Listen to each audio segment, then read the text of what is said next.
आपके साथ मैं अदिति त्यागी हूं। मध्य प्रदेश की 230 और छत्तीसगढ़ की 70 सीटों पर आज वोटिंग हुई है। हमारे साथ बीजेपी का पक्ष रखने के लिए अजय धवले हैं। देखिए अदिति जी, भूपेश बघेल की जो भूपेश सरकार है और जो महादेव सट्टा याप के साथ मिलकर जो सरकार चली है 5 वर्ष, दूसरा जो कांग्रेस पार्टी और गांधी परिवार का इन्होंने प्रिवी पॉकेट बनने का काम किया था, 5 वर्ष तक गांधी परिवार की इकोनॉमी को इन्होंने चलाया, वो आज छत्तीसगढ़ की जनता के सामने, साथ साथ देश की जनता के सामने आ गया। महादेव सट्टा ऐप के साथ में इनके लिंकेजेस कैसे हैं, कैसे 508 करोड़ रुपए के साथ वो पकड़े गए, असीम दास की इनके क्या कनेक्शन है, वो सारा का सारा छत्तीसगढ़ की जनता ने देखा। और निश्चित रूप से छत्तीसगढ़ की जनता इनके जैसी मूर्ख नहीं है।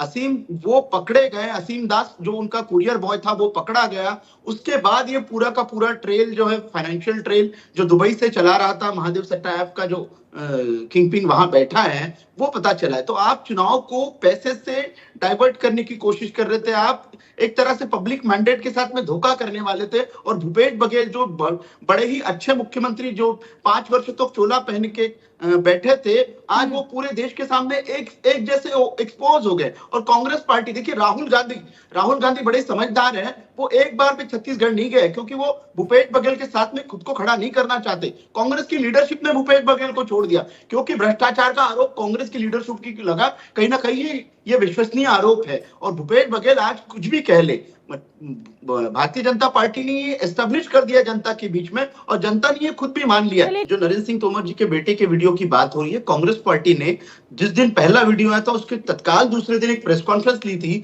और उन्होंने ऑफिशियली कहा था कि इस वीडियो की हम पुष्टि नहीं कर रहे। मतलब कांग्रेस खुद पेशोपेश में थी कि ये वीडियो के बारे में उन्हें बोलना क्या है। अब कांग्रेस जब किसी वीडियो की पुष्टि खुद नहीं कर रही और आज उस वीडियो को पकड़ के आप आरोप लगा रहे। अब जो व्यक्ति कनाडा में बैठ के आरोप कर रहा था, उस व्यक्ति का पूरा ट्रेल पता चल गया है। और जिन लोगों से वो जुड़ा था, कैसा ठगबाज है वो, कनाडा में और पंजाब में क्या क्या गुल खिला के वहां भाग के गया है, ये सारा का सारा पुलिस इन्वेस्टिगेशन एजेंसी और नरेंद्र सिंह जी खुद होकर सामने आए। उन्होंने कहा था कि इसकी जांच करें, एसआईटी जांच करें।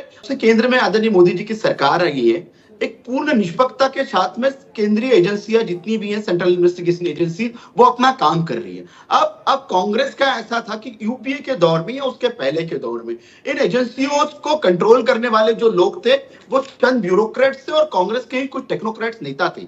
अब मैं नाम नहीं लेना चाहता शो पे क्योंकि वो बड़े नेता हैं, लेकिन आप ये मानिए, जब से ये निष्पक्ष एजेंसियां, स्वतंत्र एजेंसियां जिनको स्टैट्यूटरी पावर है, ये अपने अपने काम करने लगी है, तो कांग्रेस के पेट में दर्द हो रहा है। क्योंकि इनके नेता जिनका कहीं ना कहीं भ्रष्टाचार में संलिप्तता है, वो आज पकड़े जा रहे हैं। आप मध्य प्रदेश का उदाहरण लीजिए। मध्य प्रदेश में 2019 के लोकसभा के चुनाव के समय कांग्रेस के मुख्यमंत्री और मध्य प्रदेश के मुख्यमंत्री कमलनाथ जी हुआ करते थे। उनके 2 ओएसडी थे, मिस्टर मिगलानी और मिस्टर कक्कर। इनके घरों से ऑन रिकॉर्ड में बोल रहा हूं अदिति जी, 281 करोड़ रुपए कैश सीज हुआ था। वो प्रकरण अभी ईडी में चल रहा है। तो ये अगर एक मुख्यमंत्री के पास में पकड़ा जाता है और आप कहते हैं, और वो एक कैंपेन के दौरान जब इलेक्शन कमीशन के पास में पूरी पावर है, तब वो पैसे पकड़े गए। जो भारतीय जनता पार्टी में आके जिन्हें लग रहा है कि वो उनको पाक साफ हो जाएंगे, तो ये भारतीय जनता पार्टी में होता नहीं है। आदरणीय मोदी जी के नेतृत्व में, आदरणीय अमित शाह जी के नेतृत्व में, भारतीय जनता पार्टी के पूरे केंद्रीय नेतृत्व या प्रादेशिक नेतृत्व में भ्रष्टाचार को कहीं पे भी बढ़ावा नहीं दिया जाता। ये व्यापम घोटाले की बात कर रहे हैं। व्यापम घोटाला ये सुप्रीम कोर्ट तक के हैं, फैब्रिकेटेड। इन लोगों ने पेनड्राइव सुप्रीम कोर्ट को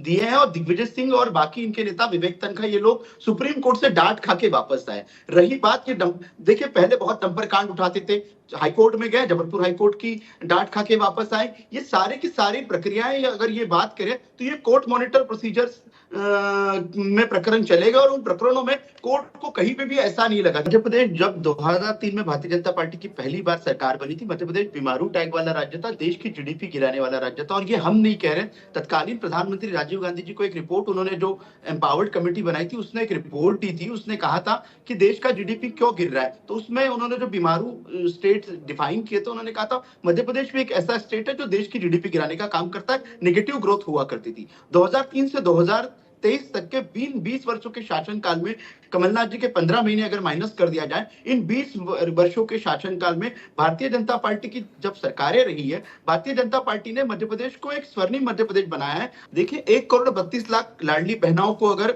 1250 रुपए महीना दिया जा रहा है, तो वो आइडेंटिफाइड महिलाएं हैं जिन्हें वास्तव में सशक्तिकरण की आवश्यकता है। आज वो 1250 रुपए घूम के मार्केट में आएगा, प्रदेश का इकोनॉमी बढ़ेगा, तो एक्सपेंडिचर भी होता है। जब इनकम होगी महिलाओं की, एक्सपेंडिचर भी होगा, तो ये कहीं ना कहीं इकोनॉमी के साथ में बैलेंस करके किया गया। हम रेवड़ियों के रूप में नहीं बांट रहे जिससे उन्हें सिर्फ सौगात दी जा रही है जिससे चुनावी वोट पाए जा सके। महिलाओं हमेशा भारतीय जनता पार्टी का केंद्र बिंदु रही है और उन्हीं को देख के हम लोगों ने नीतियां बनाई है। उन्हीं नीतियों की वजह से अनबिटन 18 साल सरकार चली है। पहला पॉइंट यह है कि 80 करोड़ लोगों को राशन देने की व्यवस्था कब शुरू की? जब देश कोविड की विभीषिका से गुजर रहा था। हम लोगों को असस लगा, भारतीय जनता पार्टी और केंद्र वाली सरकार जिन्होंने असेसमेंट किया आदरणीय मोदी जी के नेतृत्व में, लगा कि आज देश में वास्तविक अन्न पहुंचाने की आवश्यकता है, वो अन्न पहुंचाया गया। अब आप इसको कंपैरेटिवली आप दूसरी तरफ देख लीजिए, जब भारतीय जनता पार्टी के केंद्र में सरकार बनी थी तब देश की इकोनॉमी और देश हमारा 11वें नंबर पर था इंटरनेशनल पैरामीटर्स पे। आज 5वीं विश्व की सबसे बड़ी इकोनॉमी है और हम जल्दी ही तीसरी सबसे बड़ी इकोनॉमी कहेंगे। तो एक तरफ हम डेवलपमेंट कर रहे हैं, 13.5 करोड़ लोग विगत 10 वर्षों में, 9.5 वर्षों में मोदी जी के शासनकाल के गरीबी से बाहर निकले। ये लोग 1970 के दशक से नारा देते थे गरीबी हटाओ। इंदिरा जी आई, राजीव जी आए, इनके बाद में अन्य प्रधानमंत्री आए, गरीबी हटी क्या देश में? लेकिन 13.5 करोड़ लोगों का जीवन मान गरीबी से ऊपर आए, वो बिलो पॉवर्टी लाइन से अबो पॉवर्टी लाइन में आए हैं। अब आप अन्न के साथ में अगर अन्न को रेवड़ी समझ रहे होंगे कि हम जो 80 करोड़ लोगों को राशन पहुंचाने की बात हो रही है, उसका इम्पैक्ट असेसमेंट के बाद में उस स्कीम को क्यों कंटिन्यू रखा जाना चाहिए, इसका एक पूरा का पूरा स्टडी हुआ है। तो आप ऐसे इस तरह से नहीं देख सकते। हम बात कर रहे हैं ना, हमने देश को बताया और आज पूरा विश्व भी मान रहा है कि भारत 5वीं विश्व की सबसे बड़ी इकोनॉमी है, बाइंग कैपेसिटी भारत की सबसे ज्यादा है। तो ये चीजें भी मोदी जी ने की हैं। आप तो और ये कह रहे देश की 80 करोड़ जनता को ये भिखारी कह रहे थे अभी मेरे कांग्रेस के मित्र। आपको शर्म आनी चाहिए, आके एक लाइव टीवी चैनल पे बैठे हो, एक नेशनल टीवी डिबेट में आप देश के 80 करोड़ जनता को भिखारी शब्द का प्रयोग कर रहे हो। आपकी इसी मानसिकता और इसी ओछी राजनीति की वजह से आप विगत 10 वर्षों से सत्ता से बाहर हो। चलिए, बहुत बहुत शुक्रिया आप सभी का।